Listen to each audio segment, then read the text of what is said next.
amiodarona, atlanzil, amiobal, Ancoron, esses nomes são familiares para você? Esses são os nomes comerciais de um medicamento muito utilizado, um medicamento antiarrítmico chamado cloridrato de amiodarona. Neste vídeo eu vou te falar tudo sobre essa medicação para você, paciente, usuário dessa medicação antiarrítmica. Já curte o vídeo aí, que esse vídeo está sensacional. Então vem pro vídeo.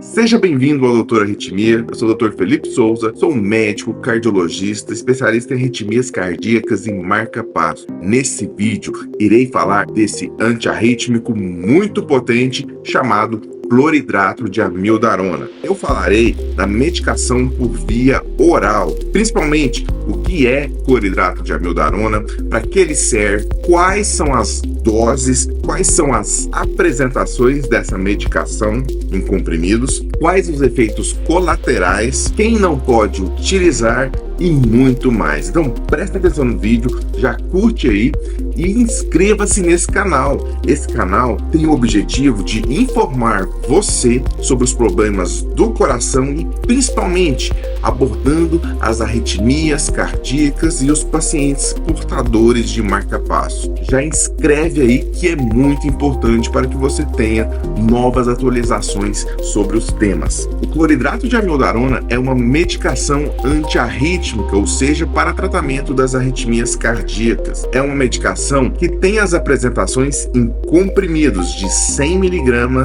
e 200 mg. Os nomes comerciais mais comuns são amiobal, Ancoron, atlanzil. Esses são os nomes comerciais que você pode encontrar no mercado. A substância ativa é o cloridrato de amiodarona e, como eu falei, existem comprimidos de 100 e 200 mg. A dose utilizada varia para cada condição e indicação do tratamento. A dose inicial para adultos é de 200 mg por dia. Alguns pacientes podem até tomar 100 mg por dia, dependendo da taquicardia, mas iniciamos geralmente 200 mg por dia. E a dose máxima são 3 comprimidos de 200 mg por dia, totalizando 600 mg por dia, em doses de um comprimido de 8 em 8 horas. Geralmente, essas doses são para pacientes ou então iniciando o tratamento oral. E quais são as indicações do tratamento da amiodarona? A amiodarona, ela é indicada para pacientes que têm tanto arritmias supraventriculares, extrasístoles supraventriculares,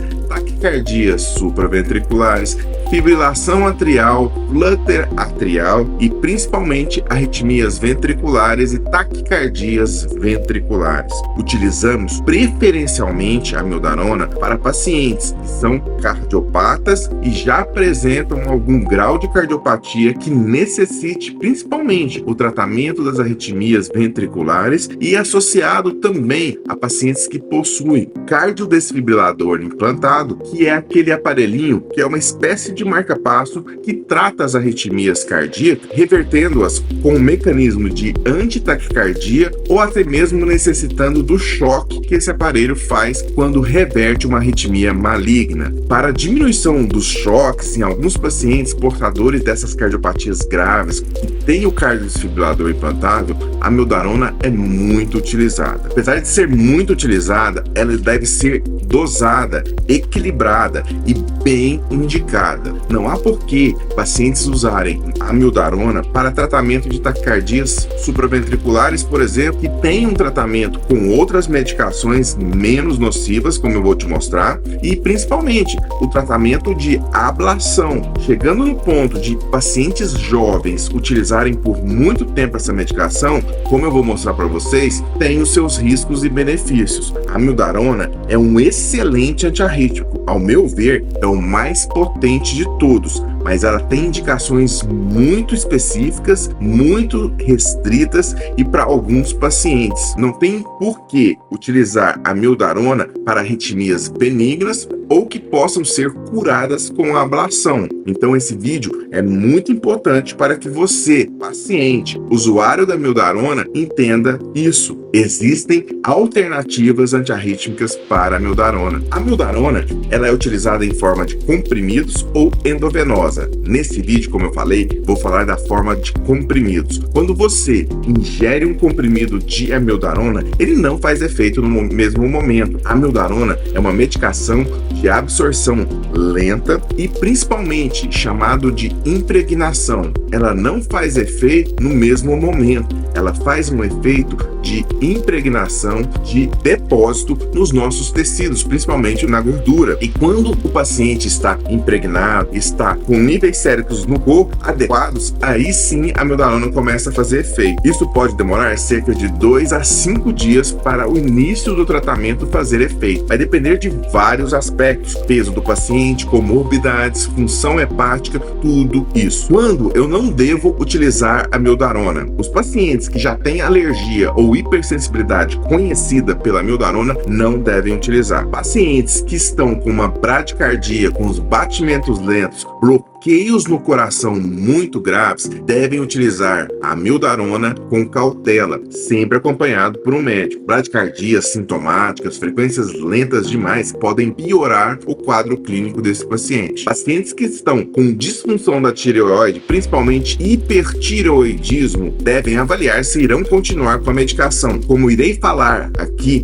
a amiodarona ela causa uma tireoidite, uma inflamação e piora o hipertireoidismo. Esse é um dos casos que nós devemos pensar em suspender a amiodarona. Já adiantando aqui, no caso do hipotireoidismo, mesmo que seja induzido pela amiodarona, não é necessário suspender a medicação. Se a medicação for necessária para o controle de arritmias malignas, você deve tratar a tireoide baixa e tomar a amiodarona. Nos casos que há o hipertireoidismo, aí sim a gente tem que tomar a amiodarona com cautela ou até mesmo suspender, porque é uma condição que limita o uso desse medicamento. E nos casos de mulheres grávidas e as pacientes que estão amamentando, a amiodarona ela não é testada nessas populações. É indicado que não se utilize a amiodarona nesses casos. Entretanto, existem situações especiais que devem ser prescritas por um médico especialista para o uso da amiodarona. Geralmente, arritmias malignas, onde a paciente há risco de vida e não podemos deixá-la sem o uso da amiodarona. No caso da amamentação, daí não indicamos a paciente amamentar utilizando a amiodarona, pois a amiodarona ela pode ser excretada no leite. No caso da gestação, avaliação direta com o especialista. Na amamentação, o bebê vai receber a suplementação.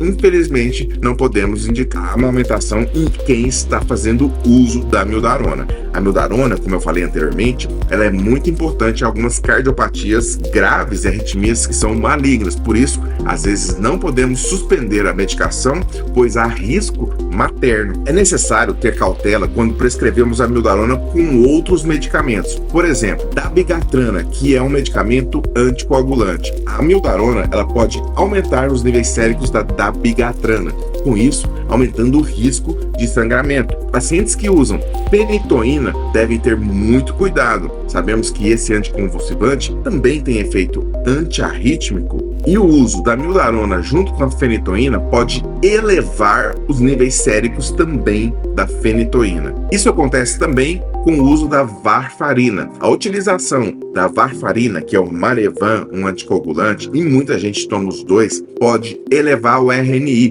deixando o sangue mais fino, mais anticoagulado, e isso pode causar também sangramento. É importante que quem usa então o Marevan, a varfarina, faça o controle adequado dos níveis do RNI, porque eles podem aumentar. É muito importante que quem usa a amiodarona evite efeitos de hipocalemia, geralmente diuréticos que podem causar hipocalemia, ou então medicamentos laxativos que podem fazer diarreia, diminuir os níveis de potássio no corpo. A amiodarona é uma medicação que não pode ver potássio baixo. Quando tem essa combinação, ela pode ter um efeito pró-arrítmico, causando uma arritmia grave chamada torsade de Pointes. Então, como não queremos isso, os médicos geralmente sabem controlar e manejar essas situações. Entretanto, tome cuidado, por exemplo, se você tiver uma diarreia que não passa, que você está desidratado, você está fazendo alguma dieta sem seu médico saber, que está fazendo uma dieta laxativa, dieta para emagrecer, medicamentos que possam diminuir os níveis de potássio, tome cuidado e informe tudo ao seu médico para que não aconteça esses efeitos colaterais. E quais são os efeitos colaterais dessa medicação? Como eu falei anteriormente, a amiodarona ela deposita no nosso corpo, nos nossos órgãos, e ela irá causar alguns efeitos colaterais. Por exemplo, nos olhos, ela pode causar microdepósitos na nossa córnea e causar alguns sintomas de uma visão mais embaçada ou halos que aparecem durante uma luz excessiva em nossos olhos.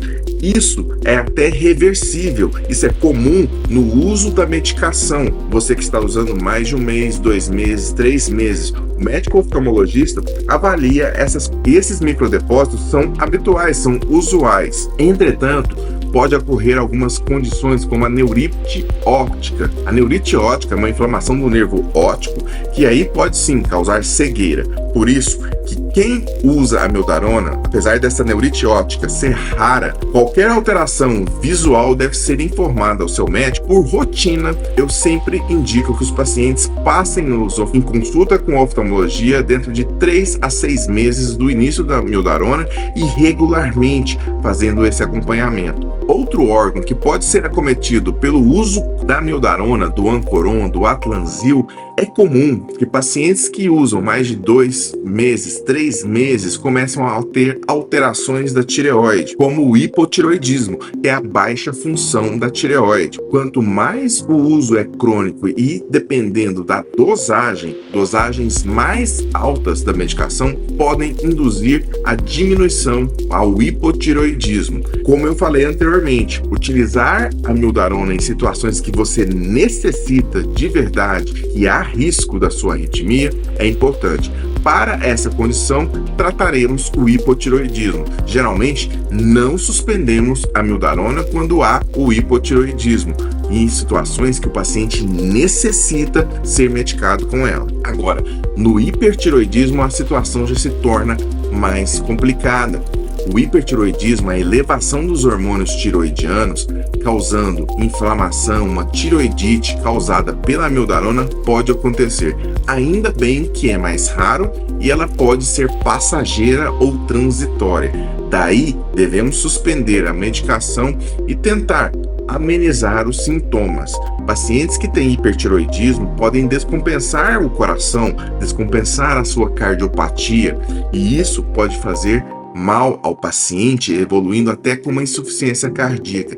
Nestes casos, avaliamos a suspensão da medicação por um tempo, definitivamente. Nos pulmões, a amiodarona ela pode causar alterações sim. Uma alteração que é rara, mas pode acontecer e também está relacionado à dose e também ao tempo é a fibrose pulmonar. Pacientes que têm o uso crônico da amiodarona podem causar traves fibrosas, inflamação no pulmão, causando essa fibrose no interstício pulmonar. Infelizmente, muitas das vezes, pacientes que usam muito tempo, mais de 10, 15 anos, podem ter essa alteração. Também não é uma frequência muito alta, mas isso pode ocorrer. A avaliação do pneumologista deve ser feita pelo menos anualmente para que evite esse processo. No fígado, a amiodarona ela pode elevar as enzimas, as transaminases hepáticas, e essa alteração geralmente é transitória, é no início e depois isso diminui. Geralmente não causa sintomas muito graves, mas isso pode acontecer às vezes no início do tratamento que você está iniciando,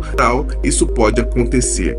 Em casos raríssimos, a amiodarona ela pode causar a insuficiência hepática, trazendo o quadro de cirrose, de perca da função do fígado pelo uso da amiodarona. Uma alteração que é vista principalmente em nosso país, que é um país ensolarado, com alta taxa de incidência solar em qualquer situação, tanto na cidade quanto no campo, é a impregnação da amiodarona na pele. O tom escurecido, arroxeado da amiodarona, quando há contato com pacientes, principalmente em áreas fotoexpostas, o que seria isso? Nariz, malar, regiões malares, isso pode acontecer dessa impregnação, como eu mostro aqui nessa foto, essa impregnação arroxeada. Para pacientes que estão fazendo uso da amiodarona, é importante o uso de protetor solar de máxima proteção, fator 70, fator 90, para que haja a proteção da pele.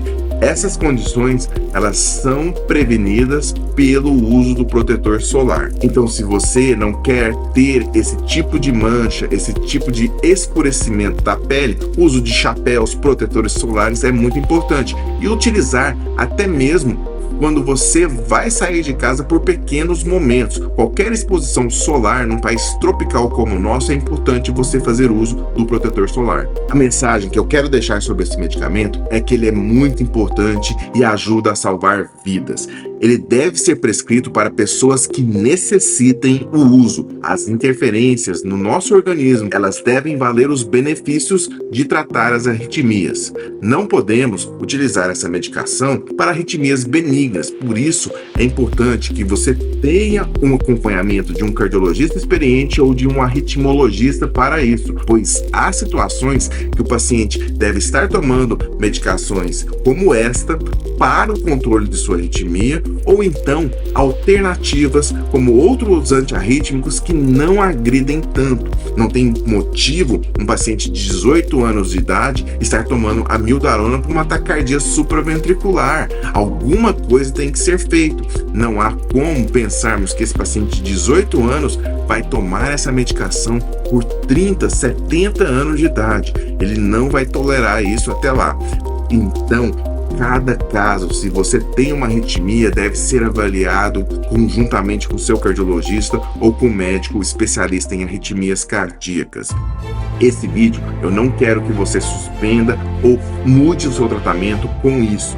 É importante que toda mudança do seu tratamento ou avaliação deve ser feita pelo seu médico, que a amiodarona é um medicamento excelente, um dos mais potentes antiarrítmicos que temos atualmente, e deve ser analisada o risco e o benefício do uso dessa medicação. Comenta aqui para mim se você conhece alguém que tem algum desses efeitos colaterais, que toma essa medicação, e se você tem alguma dúvida, eu tiro aqui nos comentários para você. Eu sou o Dr. Felipe Souza e agradeço muito a sua audiência.